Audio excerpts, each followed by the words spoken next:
वीरांगना रानी दुर्गावती की ऐतिहासिक वीर गाथा। रानी दुर्गावती गोंडवाना की शासक थी जो भारतीय इतिहास में सर्वाधिक प्रसिद्ध रानियों में गिनी जाती हैं। रानी दुर्गावती ने 16 वर्ष तक राज संभाला और अपनी कीर्ति चारों दिशाओं में फैलाई। वीरांगना रानी दुर्गावती ने अपने जीवन में 52 लड़ाइयाँ लड़ी। 51 में उसे जीत मिली। 52वीं लड़ाई में वह वीर गति को प्राप्त हुई। उसने अकबर को कई गुना बड़ी सेना होने के बाद भी 3 बार हरा दिया था। चौथी बार में वह नहीं जीत सकी। अकबर उसको अपने हरम में डालना चाहता था, मगर उसकी यह तमन्ना कभी पूरी नहीं हुई। वीरांगना रानी दुर्गावती कलिंजर के राजा कीर्ति सिंह की एकमात्र संतान थी। महोबा के राठ गांव में 15 अक्टूबर 1524 ईस्वी दुर्गा अष्टमी के दिन पैदा हुई थी। दुर्गा अष्टमी को जन्म होने के कारण उनका नाम दुर्गावती रखा गया। नाम के ही अनुरूप वे तेज, साहसी और कुशल थी। वो अपनी सुंदरता के कारण उनकी प्रसिद्धि चारों ओर फैल गई।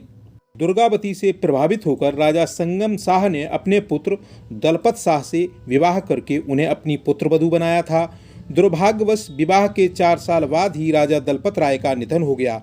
उस समय दुर्गावती के गोद में उनका पुत्र 3 वर्षीय नारायण ही था, अतः रानी ने स्वयं ही गढ़मंडला का शासन संभाल लिया।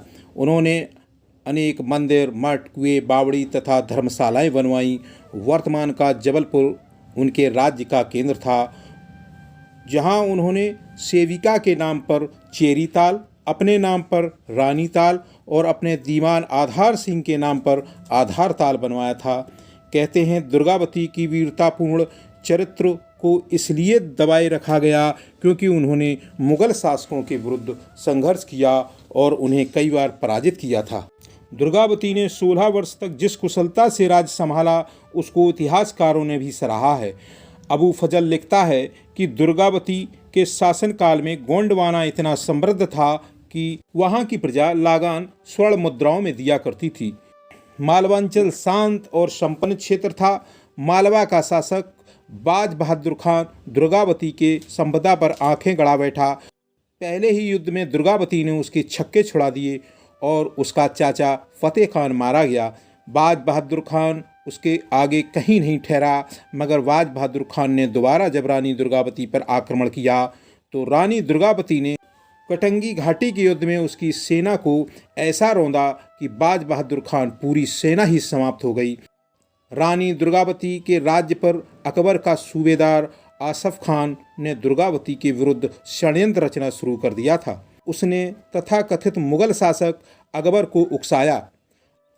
अकबर भी दुर्गावती को अन्य राजाओं की महिलाओं की तरह अपने हरम में डालना चाहता था।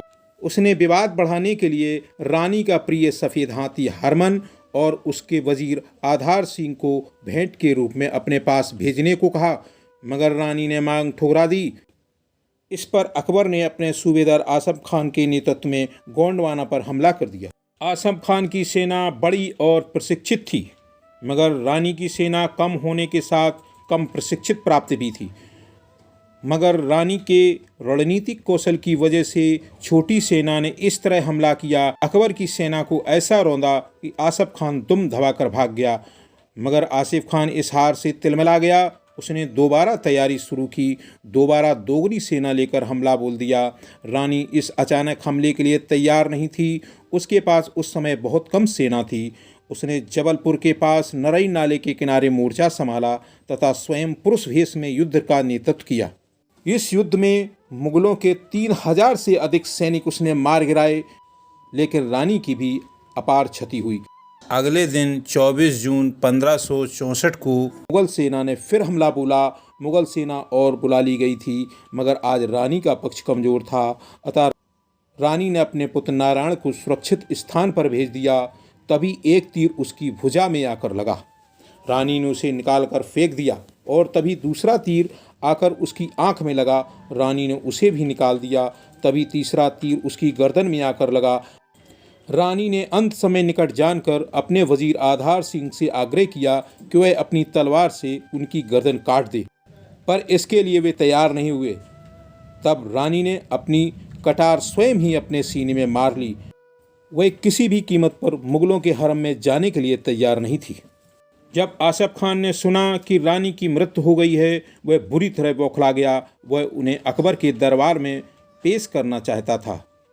कहते हैं कि अशरफ खान ने अकबर को खुश करने के लिए दो महिलाओं को यह कहकर भेंट किया कि एक रानी के बेटे राजा वीर नारायण की पत्नी है और दूसरी दुर्गावती की बहन है, जबकि रानी दुर्गावती अकेली संतान थी और वीर नारायण की पत्नी ने अग्निकुंड में जौहर कर लिया था। कुछ समय बाद अकबर को जब ये बात पता लगी तो आसिफ खान से काफ़ी नाराज हुआ। यह थी रानी दुर्गावती की बहादुरी की एक छोटी सी झलक। अगर आपको यह वीडियो अच्छा लगे तो शेयर व सब्सक्राइब जरूर करें। मैं एस कुमार कश्यप फिर मिलेंगे अगले वीडियो में। धन्यवाद।